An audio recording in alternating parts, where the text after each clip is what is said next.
the Senate chamber and in Capitol offices. They said it was loud enough to be heard despite the fact that all these folks were outdoors.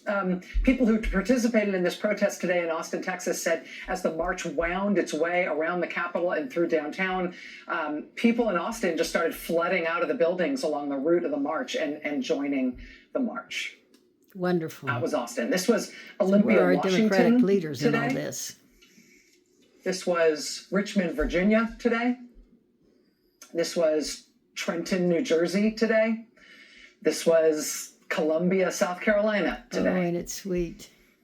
This was Sacramento. Look at this. This was Sacramento, California today. Damn. Look at that. This was Phoenix in Arizona, which is, of course, the site of the state capitol. But Arizona was one of many states today where people didn't only demonstrate at the state capitol. Arizona also, for example, had a pretty significant protest turnout in Tucson. Similarly, Pennsylvania is a state where, yes, people protested at the state capitol today in Harrisburg, but people also turned out protesting today in Pittsburgh and in Philadelphia in large numbers as well. In New York, there were protesters today at the state capitol in Albany, but in New York, there were also protesters today in Syracuse, and there were also protesters today in large numbers in New York City. There were protests today in Lansing, Michigan, and in Columbus, Ohio. Protests today in Springfield, Illinois. Large protests today in Chicago, Illinois. People turned out to protest today in the snow and bitter cold at the state capitol in the great state of Maine. And people turned out in icy, freezing rain at the state capitol in Indianapolis. There were protests today in Little Rock, Arkansas. There were protests today in Carson City, Nevada. Protests today in Concord, New Hampshire. Protests today in Salt Lake City, Utah. Protests today in Rhode Island at the Rhode Island State Capitol building. There were protests today at Hartford, Connecticut. Protests today in Baton Rouge, Louisiana. Protests today in Montpelier, Vermont. Protests today at Tallahassee, the state capitol in Florida. Protests also in Tampa, large protests in Tampa. Protests today in Salem, Oregon, and protests today in Atlanta, Georgia. And I could go on. But you know what? I know I missed a bunch, but I think you're getting the flavor here. Wonderful.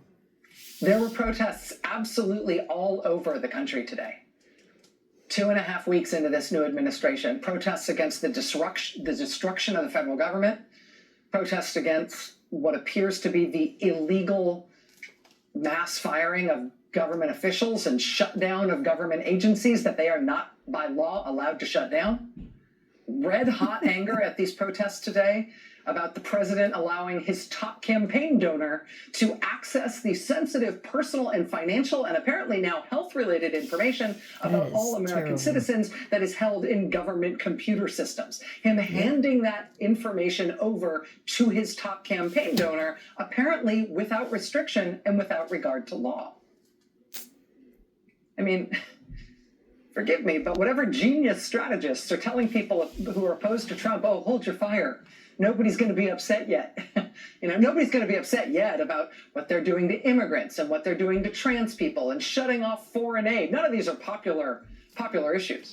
Didn't elect Nobody's Trump, going to care about giving the president's top donor all your private information without your consent. Nobody's going to care about these kinds of things. So don't complain yet. And that's why we won in Philadelphia, Any Pennsylvania. Genius armchair strategists giving that kind of advice to the country right now, allow me to suggest that they are not in touch with how real people really do feel about what really is just a lawless blitzkrieg in these first 2.5 weeks of this new Trump term.